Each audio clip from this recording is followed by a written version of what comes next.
What's going on, guys? Welcome again to the Third and 10 podcast, episode 21 of season 3. I'm your host, Nathan Nguyen, joined by my guy, Brian Germanaro. Yeah, this is the first of 8 division previews that we have for you guys today. We're super excited to talk about the AFC East and the Buffalo Bills, New England Patriots, New York Jets, and the Miami Dolphins. Before we get into all that stuff, Brian, it's good to see you, my friend. How you doing, man? How was your weekend? It was great. Football season's almost here for already doing division previews, so that's all that matters right now. It is, man. I'm super excited. I'm super excited to just talk football again. I know we've talked about it here and there during the off season, but to really get into it and talk about all these teams and their off seasons, I'm hyped, man. Mm-hmm. Before we get started into the 4 teams today, we got to discuss our Giants just real quick because a couple headlines were made this morning for our Giants. First off, Malik Neighbors, the top 100 list has been released slowly these past few weeks, and our boy Malik officially made the list today at number 67, I believe. Or, no, 67. So, hey, 1 year in and to be in the top 100, that's impressive, to say the least. So, shout out to our boy Malik Neighbors, and hopefully he can get higher on the list if he can have a better season than he did last year here in 2025. As for the other Giants headline, we signed a new safety today. His name is Kavon Wallace. He played under Shane Bowen last year, or in 2023, I should say, which included 7 starts with the Tennessee Titans and played for Seattle last year. This adds to the safety depth for New York. Quick thoughts on that, my friend, before we move on to the division previews here. Yeah, I love it. I saw it quickly flash on my screen this morning when I was doing research for the fantasy show I had tonight. So I didn't really look into it that much. But the fact that he has Shane Bowen is huge, all right? This is a guy that knows Bowen's system, and it's going to be probably more of like that rotational guy. But hey, if Bowen knows how to use him, I'm fine with it. Yes, sir. So with the signing of Wallace, so that leaves the safety room that has the safety room as is with Holland and Newman as our starters, followed by Dane Belton and Wallace. So More kind veteran of presence on the deck. yes, Hey, we're not relying on like 5th to 6th round picks like we have in the past to be yeah, our safety two. yeah. And no offense to the guys on the roster, but I would definitely take Wallace over an Anthony Johnson or Raheem Lane or Makari Yeah, Page. I would take Wallace over if I'm at this because point Wallace in has a time. body of work we can like look at and be like, No, okay, there's 100%. something here. 100%.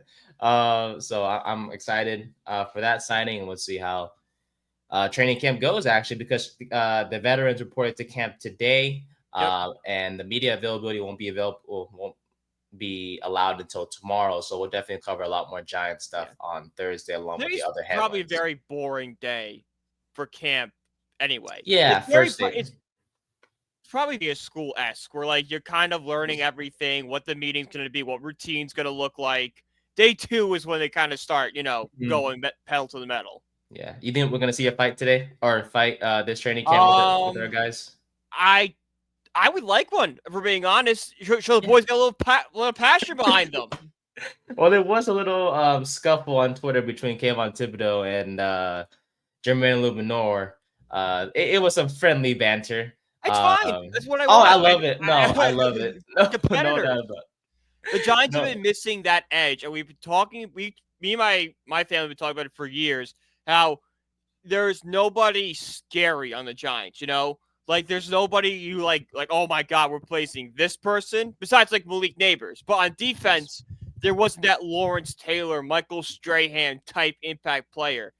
If Kayla wants to run his mouth a little bit, if Brian Burns wants to take it next level, and I think the addition of Abdul Carter alone, now we kind of start to have those scary guys again. Mm-hmm. Plus, you mentioned the addition of Abdul Carter, who we obviously both love very much, and Mm-hmm. someone that back when we talked about him getting drafted in April, we didn't expect to get him 3 months before that. Like we were No, just like, oh, we're probably gonna get a quarterback first round, but he luckily fell to us because of the circumstances that happened with the first 2 picks.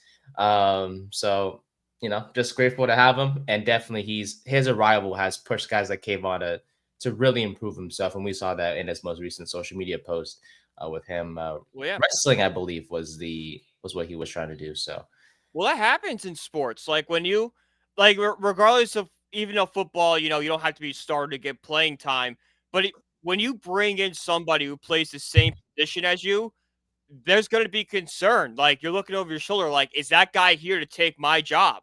And for Abdul Carter, he is taking Kayvon Thibodeau's job. So now Kayvon has to basically prove himself to this front office and light that fire under him, which is fine. All right. A little competition is not bad.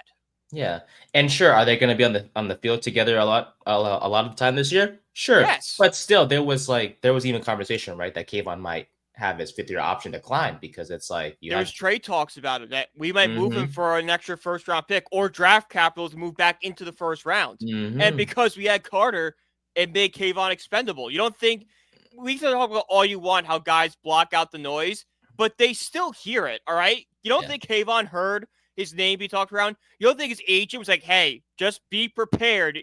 We might be moving somewhere else." Yeah, they still hear it, they still see it. All these things, like it's not most of these players do have social media or things like that. They keep up with the news and all these things. Yeah. So thankfully You don't think he's still Kayvon watched the draft? Like, hey, who's my new yeah teammate? Out of yeah. the pure curiosity of who's my new teammate going to be. Well, hey, all 3 of our pass rushers, our key pass rushers, and Carter, Tibbs, and Burns all on the same team together. Hopefully that does lead to success, and we'll talk a lot more about our Giants on Thursday, along with the other NFL headlines that happened this past weekend. Whether it's Will Levis out for the season, the Bengals are a complete mess, but we'll talk about all of them on Who Thursday. really thought the Will Levis news just kind of confirms the story we all knew, which was Will Levis was not seeing the field this year. Yeah, no doubt. Even when he was healthy, he was. There's no way he was going to take the starting job away from Cam Ward, barring some major injury. But this, shoulder surgery that Levis is getting, definitely solidifies. It actually might help Cam Ward a little bit because now the Titans can go out, bring in a veteran quarterback, and help him learn, like an Andy Dalton-esque quarterback. Like, okay, you're here as the mentor. You're gonna sit and teach Cam Ward, kind of be the quarterback coach too, but be our backup in case something happens. Yeah, I mean they do have an Andy Dalton-ish type of guy in Brandon Allen, who was the former backup on the Niners.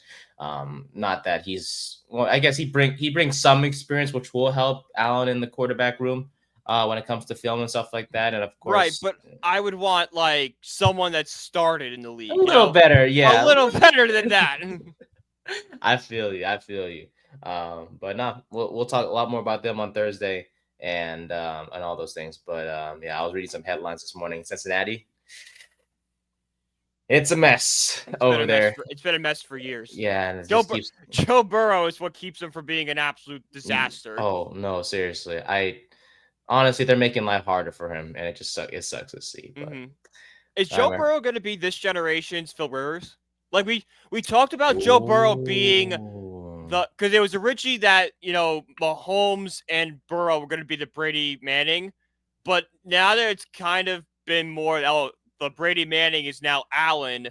Where does that leave Burrow? I could see Burrow being the Philip Rivers because he's a good quarterback in a horrifically run organization like the Chargers are under Dean Spanos. No, I could see that for sure because it's just like, yes, they've tried to help Burrow just like they tried to help Rivers, of course, when he was playing, but at the same time, they're ignoring an entire side. There's more bad than that. There's so much more bad than good. It's like no one. Oh yes, did they bring back Chase and Higgins? Sure, but no one really talks about that anymore because it's like, I think the owner said some things about Shamar Stewart. Hendrickson just left the camp completely, and he's in Florida as we speak. Yeah. So it's like, but here's the thing: they brought back Higgins. You didn't need to bring back Higgins because you had Jamar Chase, and Joe Burrow is a good enough quarterback where you could bring in an average receiver and be fine. Yeah. And I know we discussed a Darius Slayton type receiver, and all right, it's Joe Burrow. He's going to elevate his play. Yeah, and I get it. I do. I personally was hyped, and I know you're not too excited about them bringing back Higgins. I was, just because you want to keep the offensive tandem together. But then again, like I wasn't excited because the defense was such a problem, and you're spending money you could spend on the defense on a position of strength already, which you could have gone maybe a draft route to replace Higgins because you had Jamar Chase. True. At this point in time, like, it's ain't about the cap. It's just about the owner, front office just not wanting to pay the players, and it's ridiculous. But back then, during free agency, it's like, well, you're putting this cap space into receiver when your defense still needs help. Yeah, a lot. Like we're at this point in the season, it's not crazy to say that the Bengals defense got worse. Oh no, they will. And once we get to when we get to preview them specifically, oh man, it's gonna be like, offense is great, and then defensively, it's like they got nobody. So poor Al Golden. Shout out my friend. He made such a great point the other day about Joe Burrow. He goes, Joe Burrow had to win 9 games for the Bengals to make the playoffs. He went out there and won 8. Like, he was 1 away. Literally, and we'll talk about the team that they lost to in week 1. That pretty much cost them the playoff spot. Yeah, I mean, I think people were saying that if Joe Burrow made the playoffs, he would have been MVP. He had that good of a season. He put up his best numbers of this, I think, of his career. He definitely has a very big argument to make. It's going to be one of the great lost seasons. Yeah, nearly 5,000 yards, 43 touchdowns to just 9 interceptions. He was the Bengals. Chase and Higgins are the only thing the Bengals have going for them right now. He is. And Chase Brown, but Chase Brown's going to be kind of lost because the Bengals are going to be playing from behind and not going to be running the football. Yeah, fair enough there. Well, hey, Cincinnati, you're up next week when we talk about the AFC North, but today it is about the AFC East. So you ready, my friend? Our first division preview of 2025 begins right now. First up on the agenda, my apologies, the Buffalo Bills, who finished the 2024 season 13-4, which unfortunately ended in a 32-29 loss to the Chiefs in the AFC Championship. A fantastic season by Josh Allen, personally my favorite non-Giants quarterback in the NFL. Led to a MVP award for the first time in his career. Had over 3,700 passing yards, 28 touchdowns, 6 interceptions, with a 77.3 QBR, which is second best in the league. Also had 531 yards on the ground with 12 touchdowns.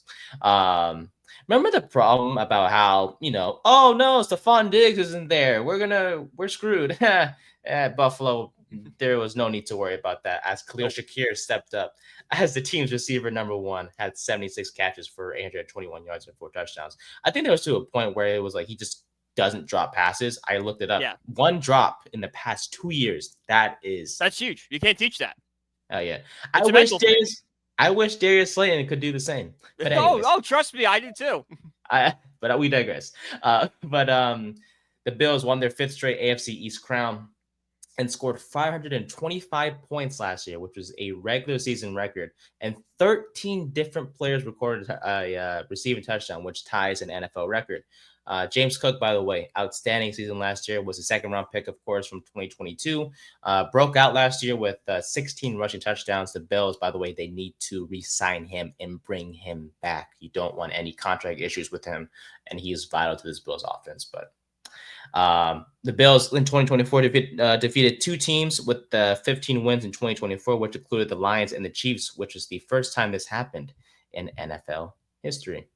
But yeah, great season by the Bills last year. This offseason, they made some good moves, man. They signed a few more receivers to add to their corps in Elijah Moore, Joshua Palmer, Laviska Shenault, and with the room that's already has Shakir, Keon Coleman entering his 2nd year, and Curtis Samuel. Definitely one of the more heavy filled rooms when it comes to receivers, for sure.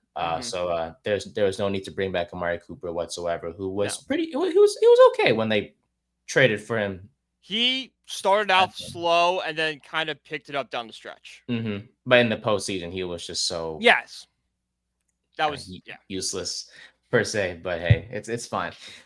Defensively, that was a big question mark, I would say as well, right? In free agency and the Yes. draft. But they definitely addressed that with the big move being Joey Bosa joining the team and solidifying that edge spot opposite of Gregory Rousseau. Von Miller, of course, left and went to Washington, and we'll talk about that as well on Thursday. Eesh. But the health of Bosa kind of scares me, my friend, because he hasn't been healthy, and I believe 3 straight years Yeah, has not it's a played all prove it 16 year. games. Bosa's on a prove it contract right now, and if he can help the Bills, who I think on third down had a 42.9 conversion rate, like Mm. offense converted that much, which was among the highest in the NFL. If he could bring that down, that would help out the Bills immensely. Oh yeah, and when healthy, like I know, like we always say with every player, when healthy, he's one of the best. But with this guy, when he's healthy, he's one of the best pass rushers out there. And he's not, at this point in time, he's not better than his brother Nick, of course, who's with San Francisco. But Joey, he can get the job done, man. But he just has to stay on the field, and I hopefully that health really improves itself here with Buffalo. But it was a good signing there. Russell Douglas was a corner that also left the Bills this offseason, but no problem. They signed Dane Jackson to a 1-year deal, and they drafted Maxwell Harrison, the That's the bigger speedster. addition to me. I like I that. think I Jackson do. will be more of like the nickel guy, whereas Harrison will be the outside guy. Yes. So even though both will compete for that CB2 spot opposite of Christian Benford, it's more than likely that Harrison will take over opposite of Benford this upcoming season as a rookie. So, and he's quick. He's a speedster. We saw that at the combine. He's a freak. So I'm excited to see him. Which is And then, good. You put him on some of the burners you have in the oh yeah, in the AFC East. Like the Dolphins had. Him against Jalen Waddle. He probably should lock him down because he could keep up with him. oh yeah. So whether it's Waddle or Tyreek, Harrison has the speed definitely to keep up with either of them. Well, obviously Tyreek is faster, but Harrison kind of gives him a I better don't know. chance. Tyreek lost a step. Just a little bit, I would say. Yeah, I mean, last year when we get to Miami, we'll talk about that more as well. But yeah, Tyreek didn't look the same. He didn't reach 1,000 yards last year. No. Now part of that is because of Tua and the messed up quarterback room that was the Dolphins. But still, he didn't look the same, and he's not as electric like he was in Kansas City, which is kind of sad to see. And maybe he turns it around this year. We'll see what happens. But with Buffalo, they also added T.J. Sanders with their second round pick this year, and will be in the rotation at defensive tackle with Daquan Jones and Ed Oliver. And their draft class of 2025 looks like this: Maxwell Harrison in the first round, T.J. Sanders in the second round, Edge Landon Jackson from Arkansas in the third, Deion Walker, another D tackle in the fourth, Jordan Hancock, the quarterback, taken in the fifth round. They also took Jackson Hawes in the fifth round as well. Dorian Strong at corner, Chasen Lutt, the offensive tackle, in the sixth round, and Caden Prather rounds out their draft class as he was picked in the seventh round. So, it's by the way, for each team that we do, there's always going to be a burning question. I will have the questions. I will come up with the questions for this AFC East, which is below, as Brian is pointing to. And then next week, Brian will be the one that will be creating the questions for the AFC North. We'll take turns making the questions up just to mix things up and have some fun. So, this year's question for the Bills, Brian. Will the Bills, is 2025 the year Buffalo hoists the Lombardi Trophy? I feel this is their best shot in a while because the AFC, while good, still feels a little bit wide open, right? We had the Chiefs coming off, was it their fifth straight trip to the postseason, to the Super Bowl in a row? But let's be honest, the Chiefs are not as good as they once were, right? We saw it last year. They got lucky in a lot of games down the stretch. They were 9-0 in one possession games. That luck is not going to repeat itself this year. Their offense has major question marks on it, specifically who's to be catching footballs because Rashid Rice is facing suspension and he's coming off that brutal knee injury. We don't know what Xavier Worthy's going to be. Travis Kelce's only a name at this point. Like, I know Patrick Mahomes is a great quarterback, but what does he have around him to kind of go up? And especially with this Bills, revitalized defense with Joey Bosa and a new secondary. If there's a chance they can do it, I think they have to take an opportunity of the Chiefs kind of a retool in a way, because I think the Chiefs will be good. They'll make the playoffs again, but I don't know if they'll go as far. I think this is the best opportunity the Bills have to kind of get one on them because I think their roster on paper is better than the Chiefs roster. Oh yeah, and we'll talk about the schedule for this year. Like they have the 5th easiest schedule, Which helps. which definitely helps out a They lot. get And home they're field advantage. You bring the Chiefs. You Mhm. have to bring Chiefs into Buffalo. I know the cold Yes. weather doesn't really affect it, but that crowd will. Like you'd rather play in Buffalo, of course, than play in Arrowhead because Arrowhead gets. We know how it gets in Arrowhead. It gets loud in there from what we I see mean, on it gets TV. loud in Buffalo too, but at least the noise will be on your side this time. Exactly. You have Yes. control of what's going on. Yeah.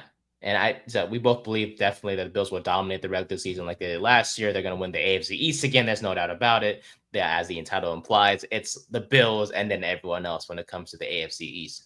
If the Bills don't win the division, somebody got hurt or something went really wrong. Yeah, and then of course that would mean the Pats or the Jets or the Miami Dolphins had some outstanding season that just passes Buffalo, but that's probably not going to happen. Knock on wood for Bills fans out there. And we saw James Cook, right? We talked about it earlier. James Cook and Khalil Shakir, they showed out last year, and you add in Keon Coleman, which, in my opinion, and I'm not sure if you think so as well, he's going to break out this year. Yes, I really do believe it. I think so. I think James Cook will take a step back because he had 18 touchdowns last year. He's just That's a lot. Yeah. It's a lot, and it's like 16 more than his career high, right? I think he probably settles somewhere around 6 or 8 touchdowns, but I think Coleman makes up for the other 10. Or Shakir gets another one, something along those lines. And they added Joshua Palmer and they added Elijah Moore, but I definitely like Palmer for sure. He was in talks, or he was rumored to go to the Giants possibly this this year of free agency before he ended up signing with the Bills, and then we brought back Slayton, of course. But Palmer kind of slides in nicely into that receiver 2 spot. This is the projected lineup as of right now. It's Keon Coleman, Joshua Palmer, and Khalil Shakir in the slot. That's probably going to change because I do think Shakir is the number 1 guy still. But you could have your number 1 guy line up in the slot. It doesn't. Nothing wrong with that whatsoever. In today's football, your number 1 wide receiver isn't on the outside. It's you put him where he plays best. You put him everywhere. Like Amara St. Brown is a slot guy, but he's number 1 receiver on the Lions. Sure, you honestly could put Shakir anywhere. You put him on the outside, inside, whatever you want to do with him, because he's just so dependable. And we talked about it earlier, like we mentioned, 1 drop in the past couple of years, like that's dependability. I think even if Shakir takes a step back, Coleman breaks out, Shakir will always be involved because he'll be that safety blanket. All right. Yes. That's like the floor for Shakir this season is Josh Allen's safety blanket.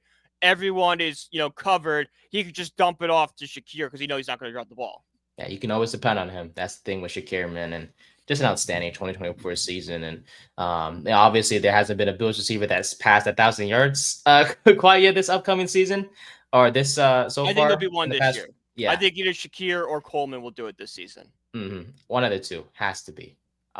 Let's not forget they also have Dawson Knox and Dalton Kincaid at tight end. Those are 2 dependable weapons as well. And the offensive line, always a solid unit. I mean, they only allowed 14 sacks last year, which is the fewest in the NFL and the lowest since 2009. So they're, great unit there with Dawkins, Edwards, McGovern, Torrance, and Brown. And honestly, just with all those offensive stuff in mind, Allen's passing numbers, he may pass over 4,000 yards this year and kind of not have to depend on his legs too much because he either has Cook in the backfield or just has so many weapons to throw to. There's no doubt his passing numbers are going to be better than they were last year. So, like I said, multiple weapons on offense to play with, and talk about a defense with an upgraded pass rush. The only thing that I think is like the big question mark is the secondary because, Harrison, rookie, Benford obviously being the CB1, which is fine. But like, we mentioned earlier, they did lose Rasul Douglas, and behind Benford and Harrison, there's some question marks too. But I believe in Harrison. They also have Teron Johnson as well, if need be. I think the defense is going to be just fine. I think the secondary has enough to at least get them to the trade deadline. And if they need to make a move, then they can do it. But I think on its own, they're good enough to kind of keep them competitive. Oh, yeah. No doubt about it. So overall, I think it's safe to say we think the Bills will be I think the Bills will win the Super Bowl this year. I know I said they were my pick last year, but I really do believe this is the year. just because the Chiefs are just slowly getting weaker and vulnerable, and Yes. Lamar chokes in the playoffs pretty often. And there's just no other team that, Cincinnati, Cincinnati is No, they scary don't because because they they have don't no have a defense. defense. They don't have a defense. So overall, Buffalo is my pick definitely for the AFC. And it's, funny enough that they were the first thing that we covered here in our division previews. So any other things in regards to Buffalo that you want to cover, my friend? Or Not that I could think of. Like, it's a good team. It's a really good football team. That's all you can really say about the Bills. There's not really much deep diving on them. It's a good team. They sure are, man. So, but there are other teams in the AFC East that we talk about that they're probably not going to contend for the division crown this year, but maybe a wild card spot or maybe ending up in the cellar is their predicted place to be. And honestly, for this team right here, they're probably going to be in the cellar this year, and that is the Miami Dolphins. Look, they went 89 I think they'll be battling with the Jets. I think it's them and the Jets for the cellar. Oh yeah, no doubt. They went 89 last year in 2024, which you would think, okay, they're not a bad team. Yeah, they're not that great. They missed the playoffs for the first time last year, by the way, under Mike McDaniel. They had a rough start in 24, man. They lost 4 of their first 5 games. Tua got a concussion in week 2. He couldn't, he definitely, and usually he gets his concussions like later in the year. It was bad for Miami. So I think it was against the Jets that he got hurt on Thursday Night Football, which led to Skylar Thompson and Tyler Huntley holding down the fort. I never said they did a good job of holding down the fort for Miami last year, but they tried their best to no avail, pretty much. They did go 6-2 later in the year to put them back in the playoff race, as slim as the chances were. But a 32-20 loss to the Jets in Week 18, plus Denver's win over Kansas City knocked them out of the playoff race. But after signing a $212 million extension, Tagovailoa missed 6 games total last year, so health is still, once again, a big question mark heading into this season. It'd be regardless. Health will be surrounding Tua for the rest of his career because of how many concussions he had and because of the scene we saw on Thursday night in Cincinnati that time. Oh, because that was the one where he was kind of holding up his hands, right? It was still yes. It gets lost because a couple of weeks later it was the Lamar Hamlin situation. Yes. But if that doesn't happen, that's the worst injury we've probably seen on football field since Alex Smith. Because the way his hands go like that, it's forever. We will be worried about Tua's concussions. I think we're now at 3 concussions in the past couple of years, or we're at 4, 3 or 4, right? I think 4. Sheesh, dude.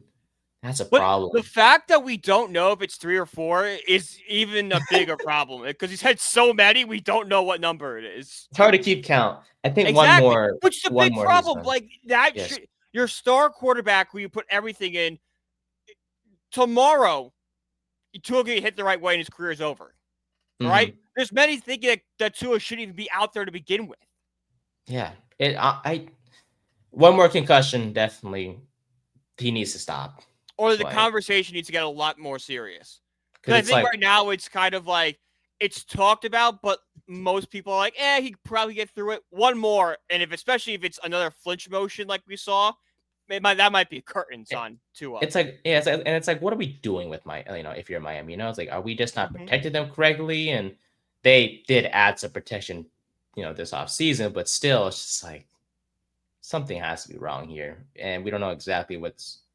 And it's weird to say that because it's like injuries do happen in sports, but like to have 3 or 4 concussions in the span of 2 years, that's not, it's not normal. No, but I digress. Tyreek Hill may not have reached 1,000 yards last year, but was close. He had 81 catches for 959 yards and 6 touchdowns. There are some frustration rumors, but we'll get into that in just a bit. The defense, though, 4th in yards allowed, which is pretty good. Something went right for them at least last year. Like you just mentioned, protecting Tua was a glaring need, and Miami worked towards that goal. This offseason, they signed James Daniels to a 3-year deal after they lost Robert Jones in free agency. Daniels is ranked 17th out of 91 guards in pass block win rate and 16th out of 87 in run block win rate. So he is dependable. The only thing is he tore his Achilles last year.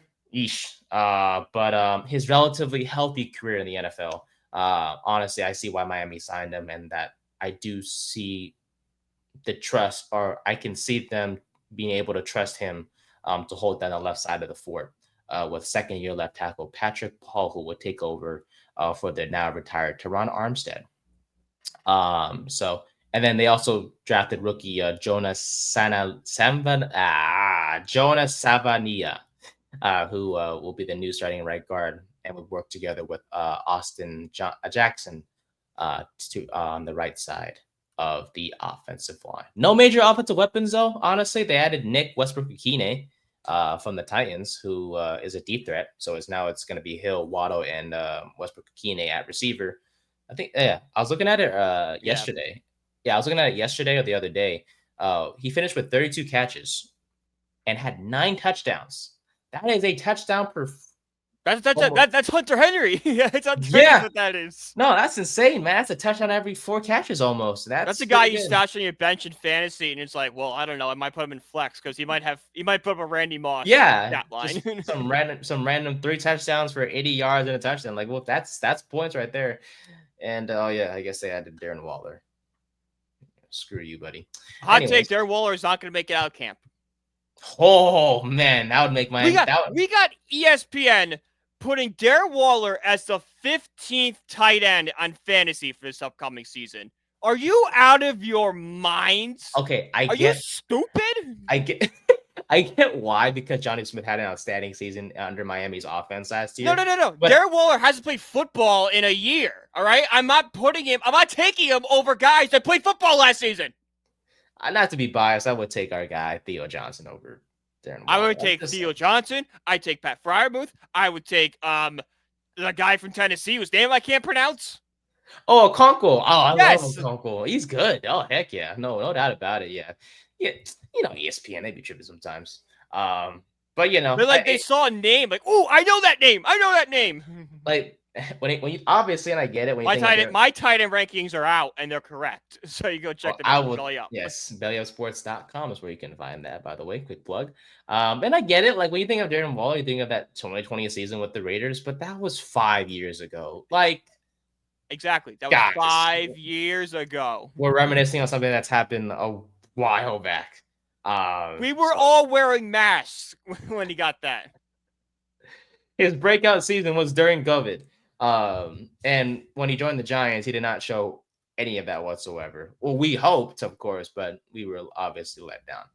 But yeah, I mean, hey, at least Miami has a tight end. They have a name. They have a name. Name only. Yeah, that's all they have. Like, do you want Eli Manning playing quarterback for us right now? Actually, that's probably a bad example. It's okay.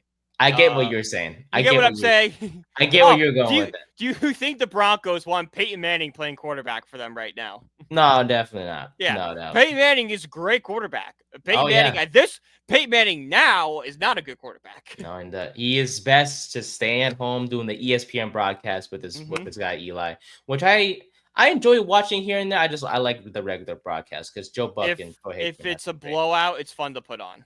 Yes, and it's 2 teams they don't care about. I can't wait for this season. With some random money.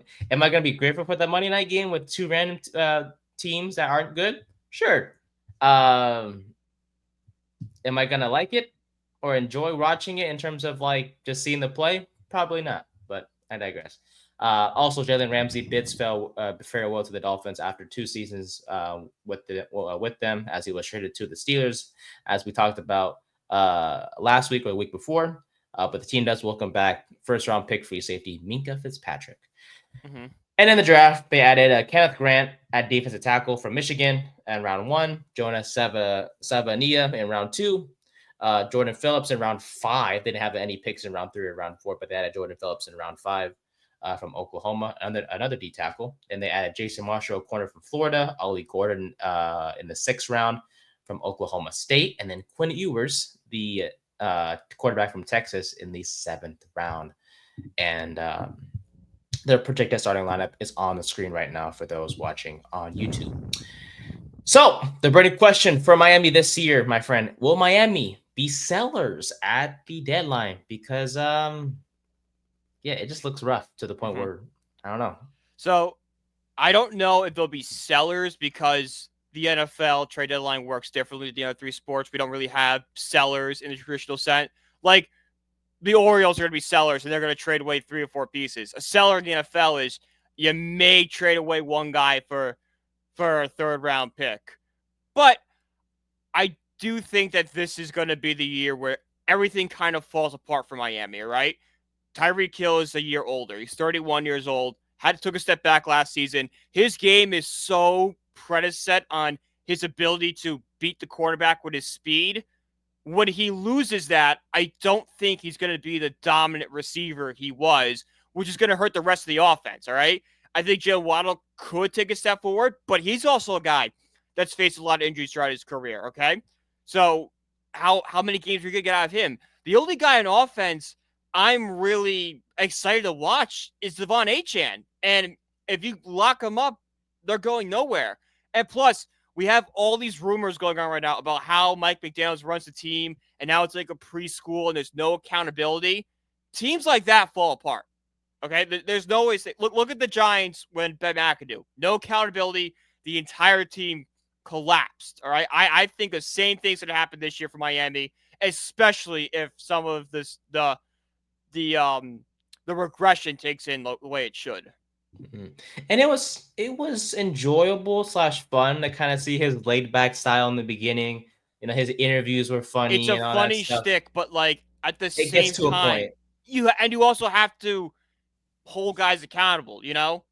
Like Yes. Joe Madden for years in baseball was a fun, laid back manager, right? He's doing the mohawk, he's bringing penguins into the locker room and stuff. That's fun. But at the same time, he commanded respect from his guys. McDaniels never commands the respect of the locker room like a guy like Joe Madden is. He's doing all the fun parts right, but he's not doing the coach. You have to be a coach at some point. You're not these guys' friends. Oh yeah, no, 100%. So yeah, he's on it. He's honestly on the hot seat for me this year, and I'm sure he is for you as Oh well. yeah. Look, they have the ninth easiest schedule. So to me, or to some who are listening, it's like, okay, so they have an easy schedule, so they shouldn't be trading away players at the deadline. But here's the thing: you have the injury issue with Tua.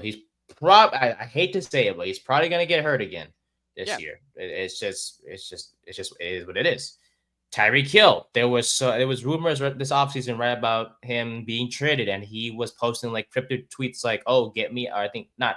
I'm not gonna put words in his mouth, but it was something along the lines of "Get me out of here," or It he was was like liking. implying that he wanted to leave. Yes, yeah, he was liking tweets about him getting traded. I think from what I saw, I think it it was a just jersey swap tweet he liked. I think that was the big yeah, one. something like that. Yeah, I honestly don't have it. I wish I did. But like those two issues in itself, the defense, even with Fitzpatrick back, is just so questionable. Hey, think about it, by the way. We haven't heard much about it from him specifically or from the team. They posted like one post, "Oh, he's back." Mm-hmm. There was no press conference. Nope. Why? I don't know. Apparently, there's a report saying that he wasn't the leader that the Steelers wanted him to be, which is why they traded him away or willing to trade him away for Jalen Ramsey. And if you're not a leader in the Steelers locker room and like if the Steelers are flagging a locker room issue, then it's Yes. really bad. Okay. Have we Yes. seen the Steelers locker room in the past few years? Dude. And it's like, and it's not like Miami had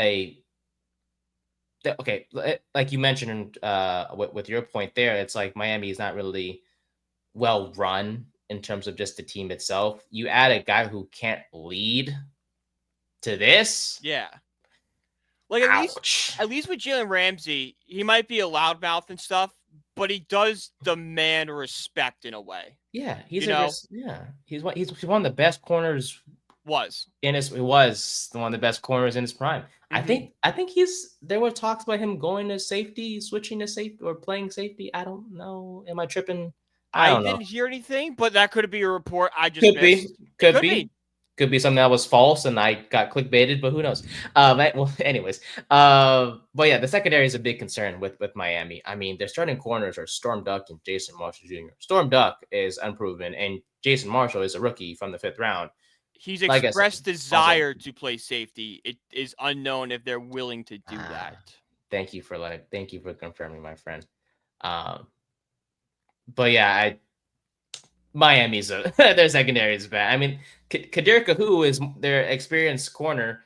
He's gonna be in the nickel. But even if he takes one of the 2 starting spots, it still has me concerned. Just to the point where Like they Storm should. Duck is the only guy I'm excited to watch because his name is Storm Duck. Because his name is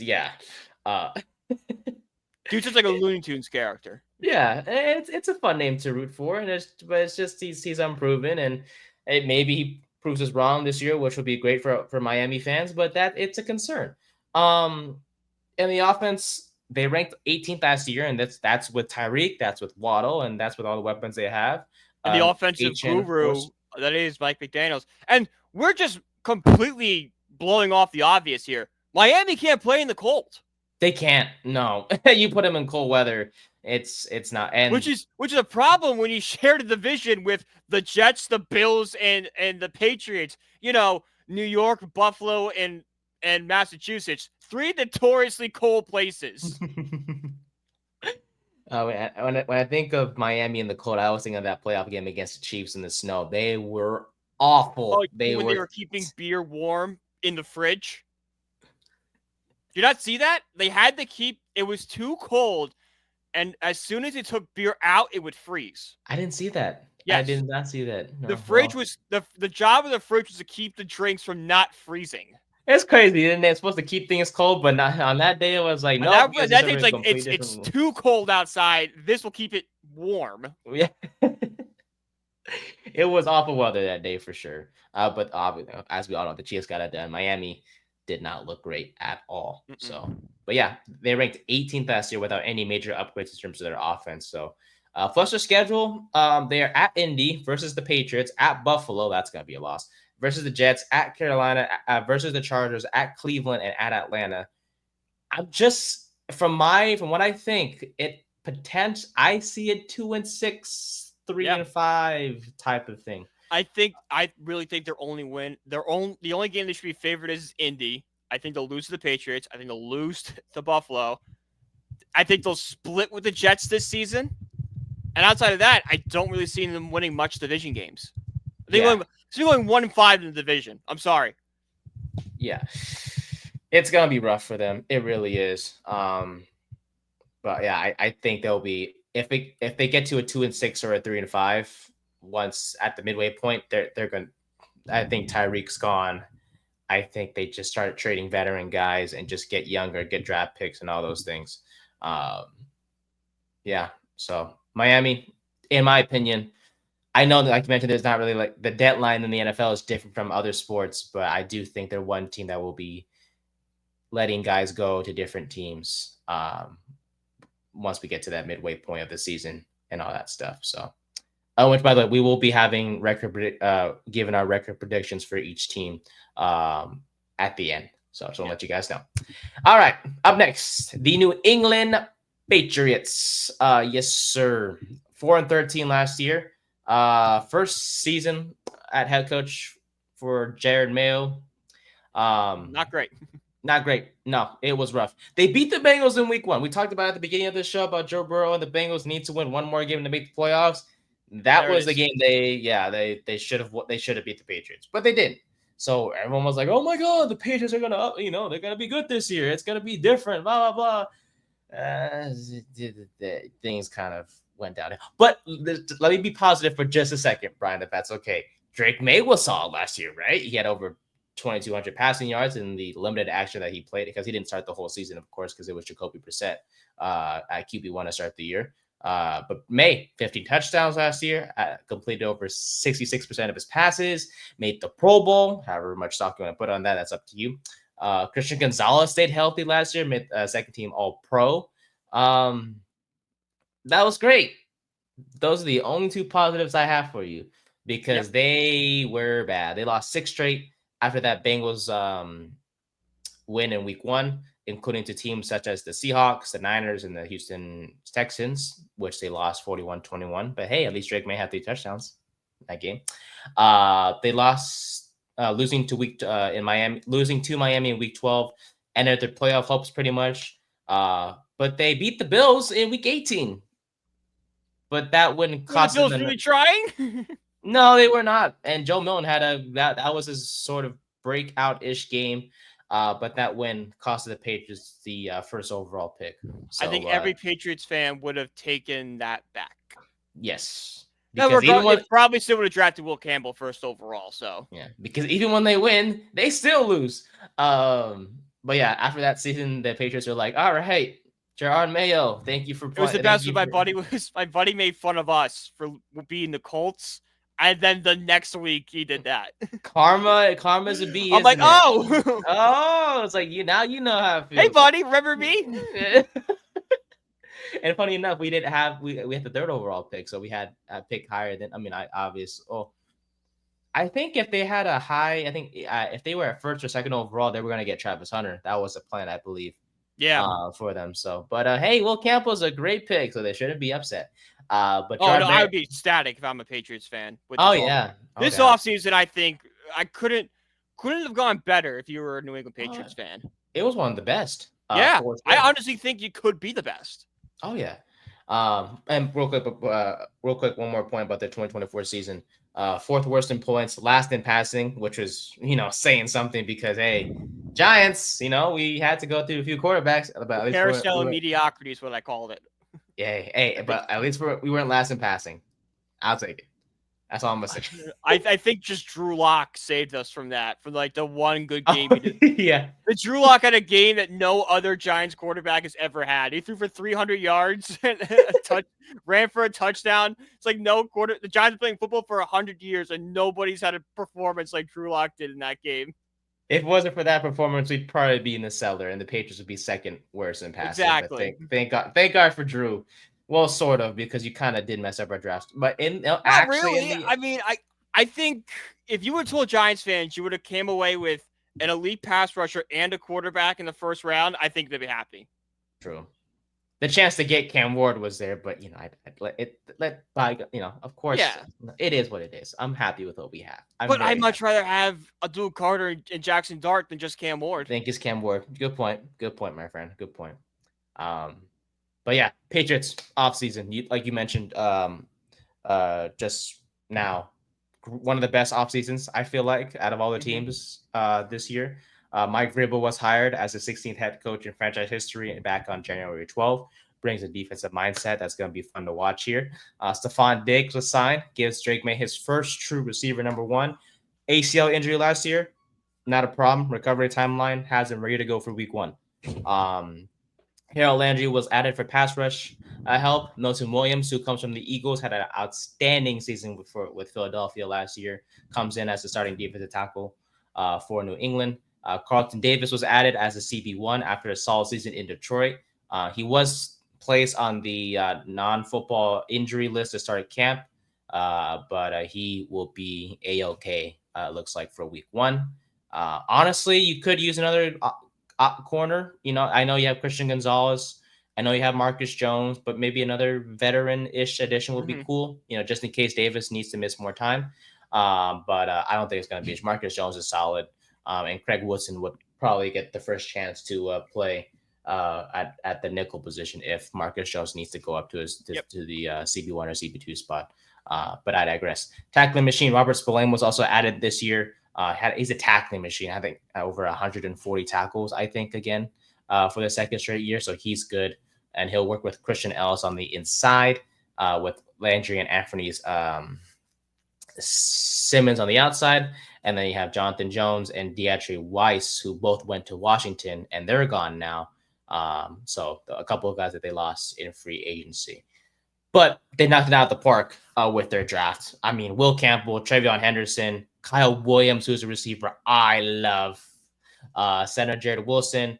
They added safety Craig Woodson as well, like we just talked about. But he can also play corner. Joshua Farmer, edge Braden Swinson, Andy Baragelis. They added the kicker, Marcus Bryant, Julian Ashby, and Kobe Minor are their draft picks for this year. So, the burning question for the Patriots, will Drake Maye, my friend, avoid the sophomore slump? I think he will, because I think the Patriots have done enough to surround Drake Maye with enough safety blankets he can't fail, right? I mean, Vrabel's there. Vrabel will bring, stability. I think he's going to bring the Patriots way and kind of modernize it for the current player. Let's not forget, Mike Vrabel is a couple quarters away from going to the Super Bowl with Ryan Tannehill as his quarterback. I know he had Derrick Henry, but let's look at this Patriots offense. They bring in a wide receiver one, Stephon Diggs, who has played the role of trying to mentor a young quarterback in Josh Allen. Trayvon Henderson is a much bigger addition than people realize, because not only is he going to be the running back like 1A, 1B with Stevenson, he's a much better receiving back. So they're going to do a lot of screen passes. He can be kind of like the safety blanket, kind of the check down guy for Drake Maye, and still give him 5 or 6 yards a catch. And with the improved offensive line, I think, and Josh McDaniels, we've seen McDaniels is not a good head coach, but he's a great offensive coordinator. We saw what he did with Mac Jones in his first year. Mac Jones looked great with Josh McDaniels as his quarterback. I think everything is in the right for Drake Maye to have a big, big sophomore year. Yeah, like you mentioned, there's low key no excuses for him not to succeed. The only excuse is the sophomore slump. That's it. Other than that, it's like maybe they could do a better offensive line, but nothing. Like it's gonna be, if he has a sophomore slump, it's because of him. It's not gonna be because of the stuff around him, because they took Campbell in the first round. That's his blind side's protected for sure.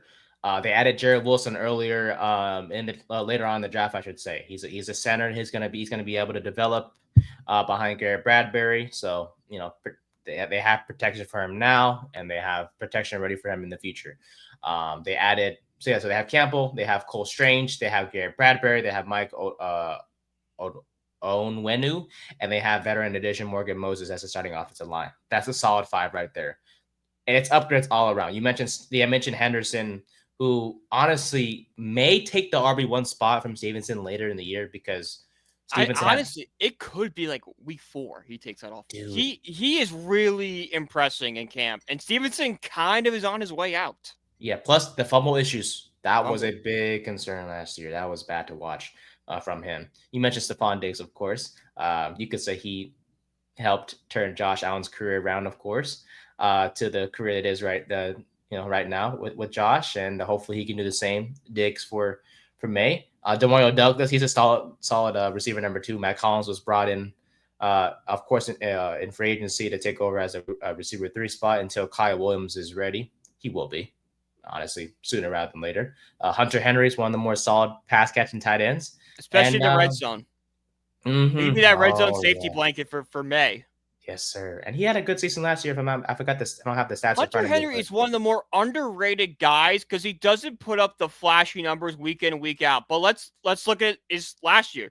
Last season, 66 receptions, 674 yards, and a couple touchdowns. Yeah, we'll take it. That's not terrible. The year before, he had 6 touchdowns on 61 receptions.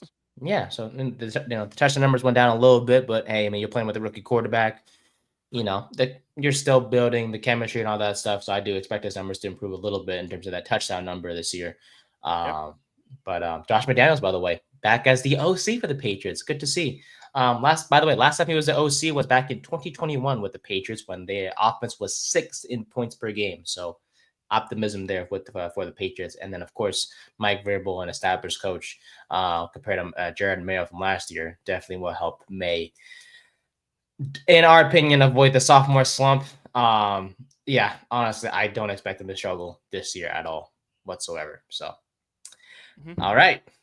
Last up on the agenda, the New York Jets. Our little brother.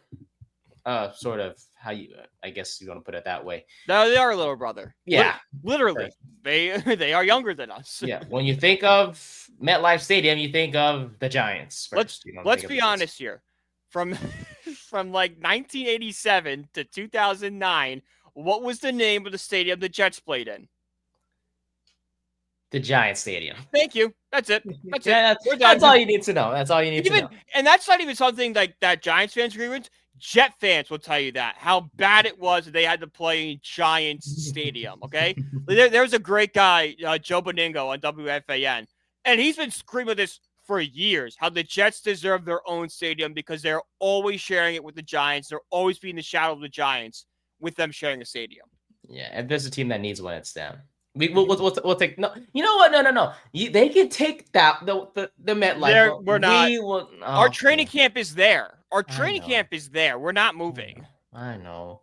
I want new things. I like I shiny would love a things. new stadium, but the Jets will be the one to move. Our whole situation is there. Yeah, you're right.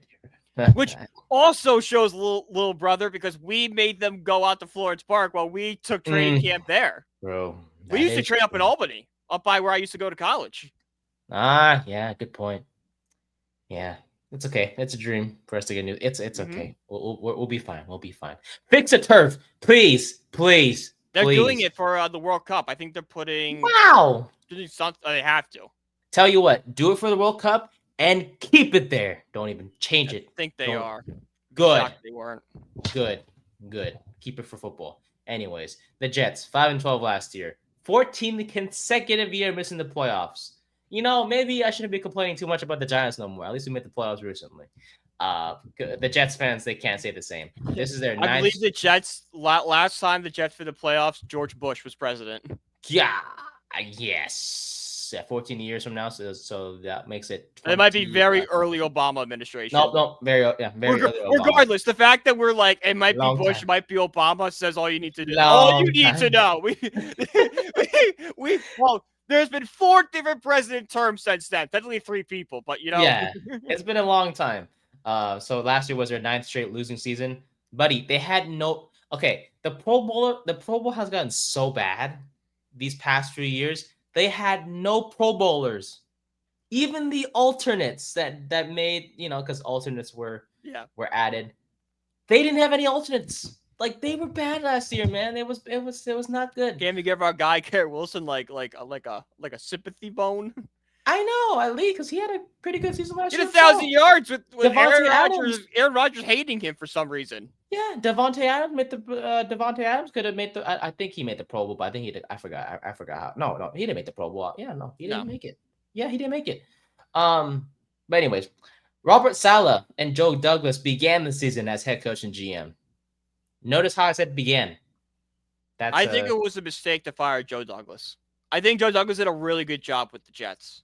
No, he was fine. He did everything right, and even the Aaron Rodgers thing, we all admit that was a good move at the time. He didn't do anything wrong, but the deal, scapegoats. No, I get why they fired him. Yeah. But he didn't do anything wrong, and there was a lot of meddling from ownership. All right. Yeah, Woody Johnson. He had a deal in place for I think Jerry Jeudy, and the Manning rating thing came up. That's how the Manning rating story came out. Yeah, nice shot, Woody Johnson. Dumb. Anyways, it's fine. No more tears. I won't cuss out an old man, but anyways, Aaron Rodgers was healthy last year. That's our former ambassador to the UK. Oh. Anyways, which is one of the funniest things of all time is we had Woody Johnson with the UK. Out of all the people, it was him. Like, I don't think anybody else. Dude, he frustrated. We all see how the Jets runs the Jets, right? We're gonna send him over. Yeah, he frustrates the heck out of me. I feel bad for Jets fans having to deal with him as an owner. Oh yeah. But yeah, Rodgers was healthy last year, ready to go. Didn't even matter. Team began 2-6. Saleh was fired after the 2-3 start, with his last game being in London. When they lost that game, he was replaced with Jeff Ulbrich, who didn't do any better. They went 3-9 with him. Joe Douglas was dismissed after a 3-8 season and was replaced by Phil Savage.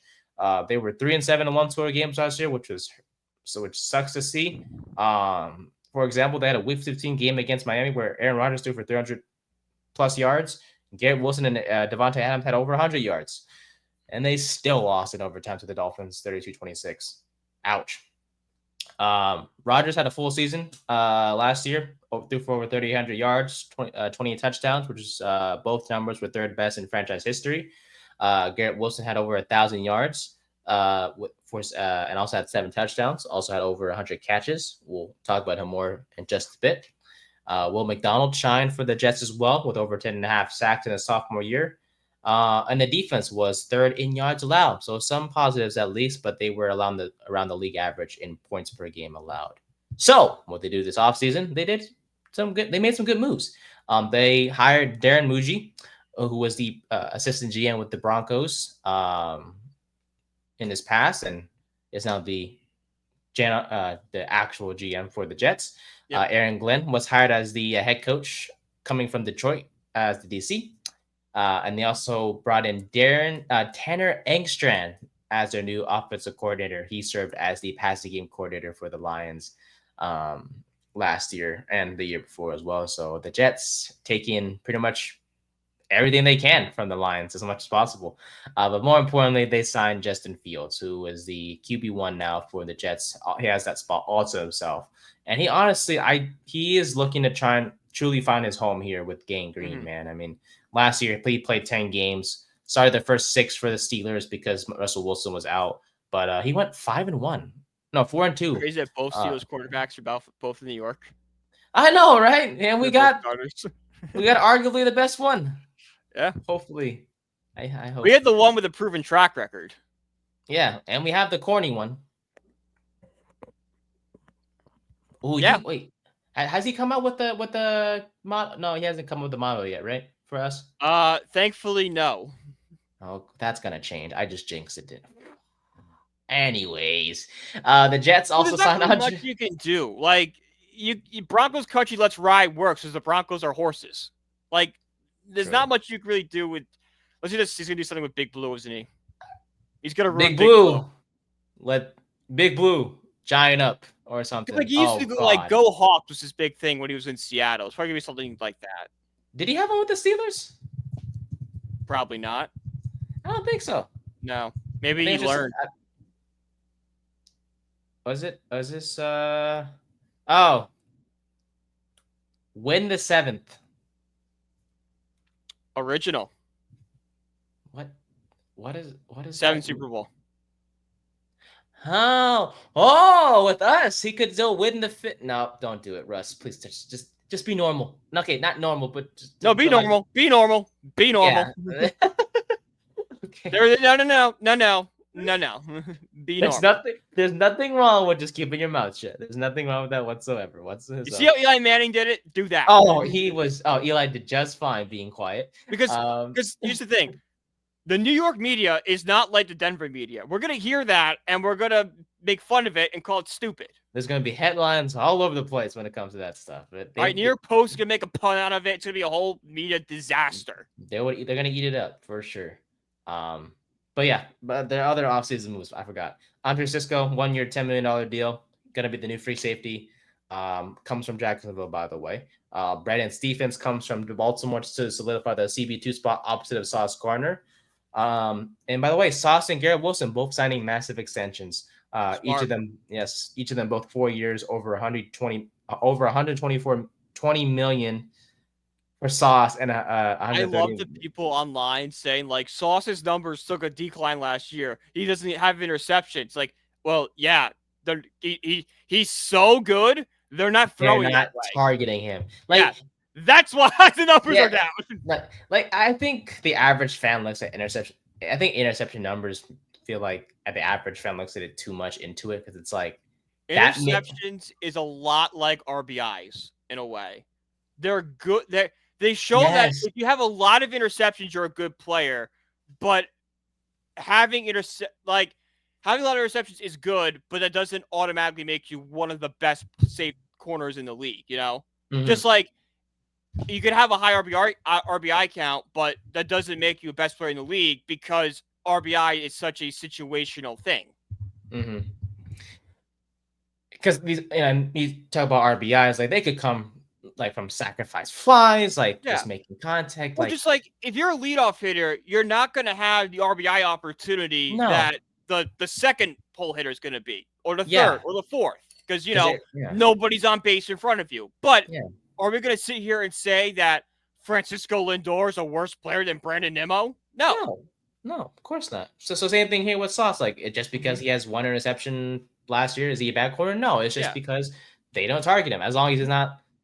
What matters with corners is passer rating. Like if you allow a high passer rating, that's a concern, and that's like Trayvon Diggs for Dallas is the best example of it. Yes, he had I think 11 interceptions one season. But if you watched him week in and week out, he had like 3 or 4 plays a game where he was burnt. Yes. He was the what's the word? Risk reward, because he was Yes. so aggressive, but that led hmm to just so many, blown coverages he or was always trying to get the interception where it's like, dude, sometimes it's just smarter to stay on the guy. just stay on the guy and just either just deflect it or just make contact with the Make sure receiver it doesn't end up afterwards. in his hands. If it ends up in your hands, it's a bonus. But as long as it's not Yes, his, it's good. it will take that exactly. So, hey, Sauce, one of the best corners in the league, top 5 on my list for sure. And glad that he got an extension with the Jets. And same thing with Garrett Wilson, man. I mean, even with Devontae Adams being traded to their midseason, that did not affect him whatsoever. Still No. passed it.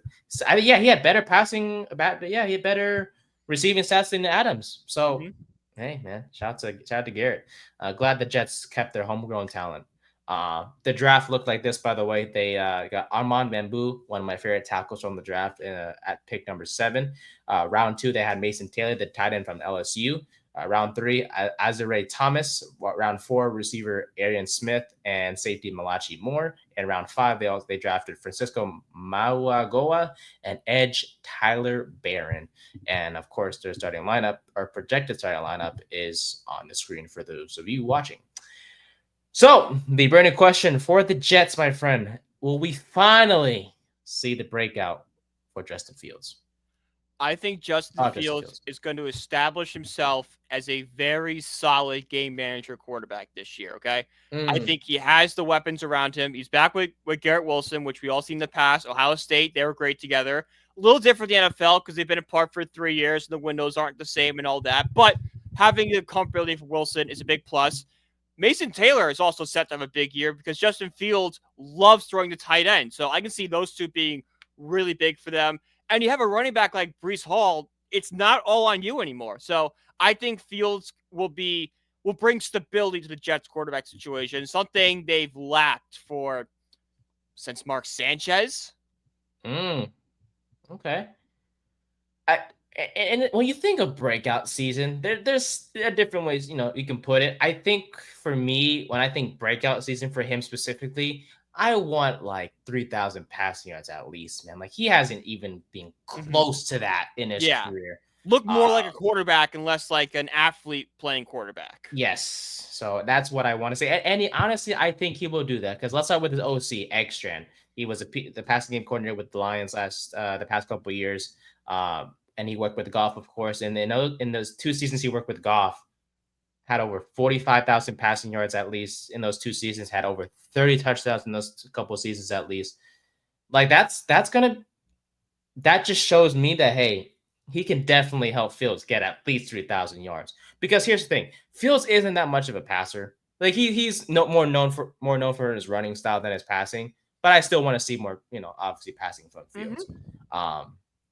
But I think this is the year where we see Fields really thrive because it's like he has a potential dangerous rushing attack with Brees Hall and Braylon Allen. That's going to help. And unlike the Bears, the Jets will actually embrace Fields' rushing ability because the Mm-hmm. Bears didn't appreciate that whatsoever. Shout out to Matt Eberflus for being a complete dumb fudge, but I digress. Garrett Wilson is an underrated receiver number 1.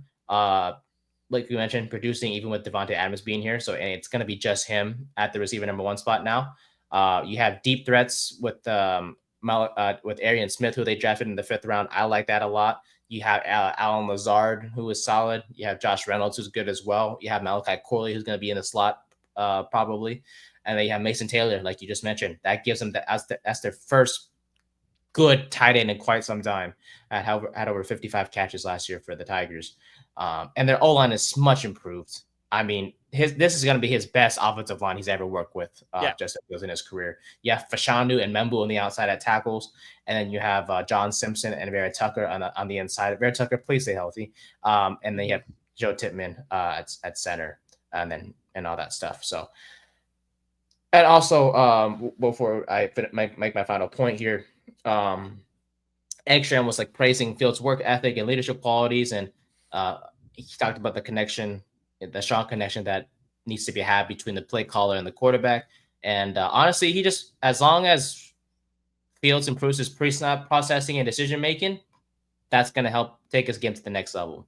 And it kind of helps that he is more of a runner than Goff, so it kind of gives extra and more, more freedom to kind of call different things to move the ball down the field and all that stuff like that.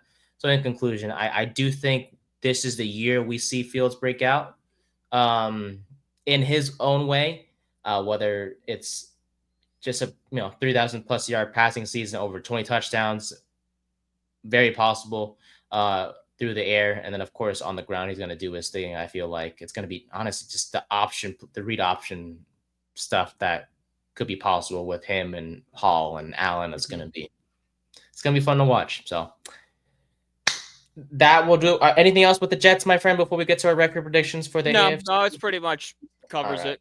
All right. So I have my record predictions as follows: Bills 12-5, Patriots 9-8, Jets 8-9, and the Dolphins 4-13. I have Bills repeating last year 13-4. Okay. I had Patriots 9-8. I had Jets being 6-11, and I had Dolphins 5-12. Okay, perfect. We'll take that. And that will do it for the AFC East division preview. Next week will be the AFC North, so it's going to be exciting to talk about all that stuff. So good stuff there, my friend. As we shift over real quick to baseball before we get to our pickle game to wrap things up here, because we can't go a show without talking about the Mets, of course. And welcome back to them from the All-Star break. They thankfully salvaged a series with the Reds, my friend. And shout out to David Wright for getting his number retired on Saturday. But what do we need to know about the Mets from this past week? By the way, shout out to was it Peterson did play in the All-Star game? Lindor was Peterson, good. Lindor, Diaz, and Alonso all played in the All-Star game. Alonso had the 3-run home run during the All-Star game. That was awesome. But came back to Citi Field on Friday for a very emotional weekend for all Mets fans. Kind of laid an egg on Friday night. Lost the game 8-4. Staged a rally in the ninth inning to come back, and it had a tiny run at the plate, but didn't happen. Saturday, more of the same story. Great atmosphere. I was in the building for David Wright, one of the greatest experiences of my life, seeing number 5 get up there. But all game, they were just missing that big hit. All right, Soto was like an inch away from hitting a game-tying home run in the ninth inning. They threatened every inning and couldn't get him in. Sunday, nice comeback victory. But last night might be the win of the season, all right? Down 4-0 in the second inning. Offense kind of seemed dead for a while. Seemed like it was stuck in neutral. No life on the team. Beatty hits a 2-run home run. All right, 4-2. Back into it. Angels scored another run, 5-2. And then again, it kind of starts. But then the rally happens. Bases are loaded for Lindor's up. Lindor's a little dribbler. A run scores. They throw a guy out second base. Lindor beats down the line at first base. Then Lindor steals second, and Juan Soto ties the game up 5-5. And in the 8th inning, we go up 7-5. It was a great comeback victory, and it might be just what this team needs. Like I said, they just felt like they're stuck in neutral. They just couldn't get out of their own way. Playing sloppy, playing uninspired. Last night might just be the confidence booster, the kick in the pants as this team desperately needed kind of recapture some of that 2024 magic, all right? Oh, look, we're down 4-0. We came back. We can do it. We're still a good ball club, all right? Francisco Lindor kind of stuck in the worst 0-for-24 streak, still dealing with that broken toe. He looks like he's kind of turning around. He's in the ball a lot better. Soto is getting better with guys in runs in scoring position. Alvarez came back last night and just missed the home run by inches. And actually hit a double because Chris Taylor couldn't play in right field. Brett Beatty's looked awesome these past few weeks. The pieces are there, and it's just starting to finally come together where we can kind of snap out of this fog we've been in since June 13th. So I want to, just win the series against the Angels tonight. We'll go to the West Coast, and if we go 3-3 in the West Coast, I'd be okay. Which will require you to stay up to watch these games, unfortunately. I do apologize for that. Well, Saturday I won't be watching. I'm going away, so I can't. I'll be kind of tuned out for that. But San Diego, we're back. All right, there we go. By the way, shout out to Edwin Diaz last night. Good morning, good afternoon, good night. Love to see it. He's not as good as his 2022 self, but man, is he close. He looked great Lights yesterday. out. Woo, he's looking good, man. And of course, we all love his walkout song. Never gets old. Never gets old. No. But yeah, shout out to the Mets, man, and hopefully they can, like you mentioned, take the series against the Angels today, or with the win today, take the series against LA. So, alrighty. That will do it for the baseball segment. We will do our pickle game as always, and that'll do it for this episode. So let me get my screen shared here, and we'll get it rolling. Here we go. All right, Brian, who are we guessing first, my friend? Francisco Alvarez. Welcome back to the Bigs, kid. Yes, welcome back indeed. Hopefully, the time in the Hopefully minors it's here to stay. Yeah. All right, it's in the NL East. Venezuelan for the NL East. Okay. I got a couple ideas. I got one big one. Okay. Dang it. If I can't think of one in 20 seconds, I might have to give it to you. Lefty, huh? Sheesh. Lefty. Is Albies a lefty? Is he from Venice? Oh, he is not. Holy crap. No. Same good team though, right team. Right team? Okay. Right Acuna. I can't think of one. Acuna's from Venezuela. But is he a lefty? I could have sworn he was. Nah, he's a... Dang it. No, he's a righty. Sheesh. We can get the team if you want. Trying to think of other Venezuelans. Trying to think of any lefties. I can't think of any from the Philly. Suarez? No. Suarez might be. Oh! Yeah, do that. Good job. Oh, easy money. I love me some Ranger, man. Ranger is fun to watch. I like. He did struggle yesterday, which I'm just like, what are we doing? But you guys won on a walk-off catcher's interference? Yes. Oh, no. Ranger played the day before. Struggled yesterday. Was breaking news. Starling Marte is off the injured list. He will come back tonight. Yay! That's good to hear. Thank you. I wonder who you guys brought down or took the motor down. I got it right here. Okay, so Starling Marte has been reinstated for the injured list. Jared Young has been opted to AAA, and they made a bunch of pitching moves. Do we care about Jared Young that much? No, Jared Young sucks. No, we'll take it. We'll take it.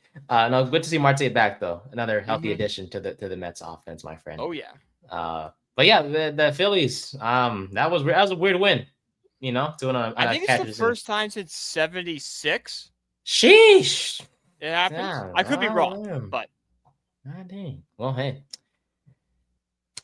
That'll do it. Episode 21, season 3. That we put a wrap to this one here.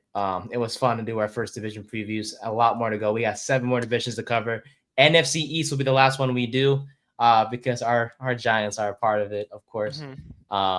Breaking news: AFC East news. The Bills are bringing back the red helmets. No way! Like for the really for like the regular season, because I know they wore it like in camp and stuff. So I'm just. I believe so. Red helmets for 2025 season. Yep. Oh, that is lit. That is lit. Let's freaking go! Yeah, it is confirmed, dude. Let's go! Oh, I'm hyped. Oh, and there's gonna be an NCAA 25 update. Thank God. Oh, good. We need that. Good. Is that true? Working on extension? Oh, it's Wesley Stein. No, that has to be fake, right? I guess there's something that Wesley. Yes, that is fake. Wesley Stein is a troll account. Yeah, I was gonna say it says the Giants are working on extensions with Joe Chin and Brian Dable. Nope. I'm like, I don't know about that one, Charles. But that'll do it for this episode. You can follow us on social media. You can follow me, Nathan_new124. You can follow Brian at BrianPG1016. You can follow our podcast page at Third and 10 Pod on Twitter, on Instagram. TikTok is in progress because that username is associated with my account, but we'll work on that. Shout out to our sponsor, SeatGeek. Use the code BellyUpSports for $20 off your first purchase. And of course, you can find our article work plus all of our other amazing writers and other podcasts that are part of the network at bellyupsports.com. More NFL headlines plus possible Giants roster preview beginning on Thursday with the quarterbacks. We'll let y'all will see for yourself on Thursday.